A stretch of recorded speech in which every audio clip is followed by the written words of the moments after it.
It's a typical start to the morning at the Edwards house. You're gonna have to earn it. Amy is up before the kids, fitting in a workout before the day really begins. 5-second beat. Then it's off to the shower while her husband Aaron preps breakfast before work. Are we making cereal now, or pancakes or waffles? It's been chaotic.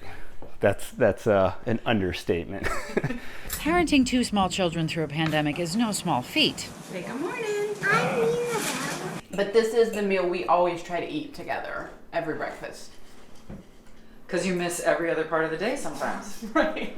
Wrestling an alligator. Amy and Aaron recognize their challenges over the past year were not unique. However, her day job took things to a different level. This is bacteria that's growing in the blood of one of our patients. Dr. Amy Edwards is a pediatric infectious disease expert at university hospitals. You lay down a field of bacteria and then you drop antibiotic discs on it. She's also the person we tap to help guide us through the pandemic. Those early days, I was here 12, 14 hours a day. It was a nightmare. We first called upon her back on March 13th, 2020. The NBA had just suspended its season, schools announced they were closing, and we all started to work from home or not at all. And everybody needed an interview with a doctor who could explain what was happening. It takes a lot of time.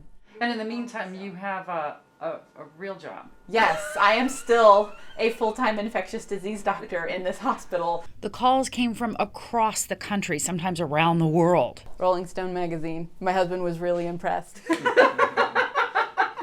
That's fantastic. You're the rock star, though. Oh, yeah. To be mothering is to be protective and caring, comforting.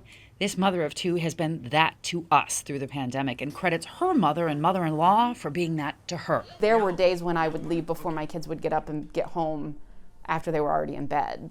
I mean, that wasn't an uncommon thing to happen in those early days. And so if it weren't for my moms, it just wouldn't have worked. More than a year into this, Dr. Edwards reflects on the chaos that was and the calm she hopes she provided. I think that all social distancing is going to help stem the tide. I hope the role that I played was to keep people safe, but also to keep them from being fearful. I hope there's somebody that's alive because they listened to what I said.